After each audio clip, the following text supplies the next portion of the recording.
Mayong gabi, Boss Kev. Tawga lang ko og Melvin, taga North Cotabato. Usa ko ka-avid listener nimo, boss, ug nakadesisyon ko nga ipadala nako ang akong kaagi. Ako ray lalaki sa among balay.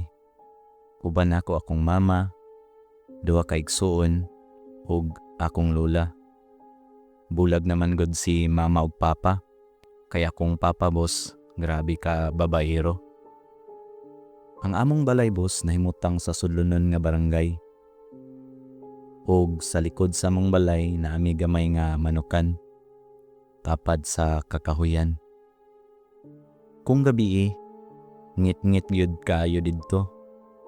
Usa ka kadlawon, mga 2:00, kalit nagkagubot ang mga manok. Saba kayo, murag naay nag-ilog o nagkitkit. Nakamata kong mama o gisugo ko nga ipasusi ang likod. Kay ako ray laki lagi, napugos yun ko sa pagtanaw. Gikuha na ko ang among sundang nga pirmi sa kilid sa pultahan. Sa tinuod lang, kulba na kayo ko. Pero dili ko pwede magpakita og kahadlok. Pag-abli na ko sa likod nga pultahan, una na akong nabati ang baho. Baho nga murag dugo nga nadaot ug panit nga giluto sa adlaw. Sa kahayag sa gamayng bumbilya sa manukan, nakita na ko siya. Usa ka itom kaayo og pamanit nga tawo. Nipis ang lawas, murag nagbitay ang panit sa iyang mga bukog. Nakatungtong siya sa atop sa manukan, samtang nagkitkit sa usa ka buhi pa nga manok ug nag-agas ang dugo sa iyang baba. Wa ko kalihok sa akong nakita, boss. Sa dihang nakabantay siya nako, hinay siyang mitanaw. Ang iyang mata nadanagan sa kahayag. Dili normal nga mga mata. Murag hayop nga gigutom. Hoy! Singgit nako ug giwara nako ang sundang para mahadlok unta siya. Pero imbis nga mahadlok, midasdas hinuon siya padulong nako. Murag nagkamang nga paspas kaayo. Murag hayop nga miatake. Sa kahadlok, nakasibog ko. Hapit ko matumba. Sa diyang hapit na gud siya moabot sa akong tiil, gitigbas nako siya sa baga. Nisyagit siya. Ang tingog murag sagol nga babayi ug baboy nga giihaw. Sa akong atubangan, nakita nako nga mikirig ang iyang lawas.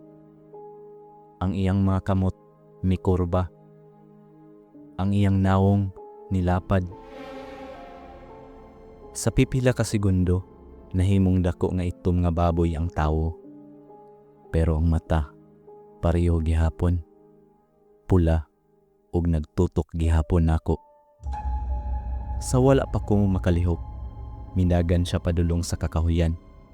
Paspas kaayo nga murag walay samad. Nibalik ko sa sulod nga nangurog. Gisultihan ako akong mama og lola. Og sa among kalisang, wala mi natulog hantod buntag.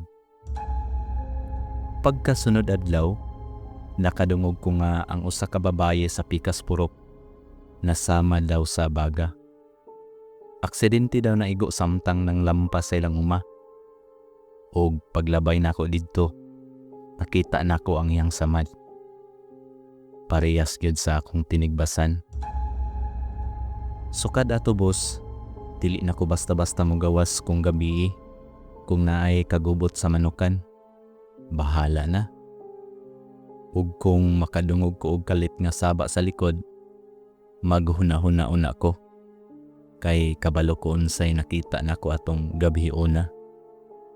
Dili to kawatan ug dili pud to ordinaryong hayop. Aswang to. Ug kabalo ko, nailhan ako niya.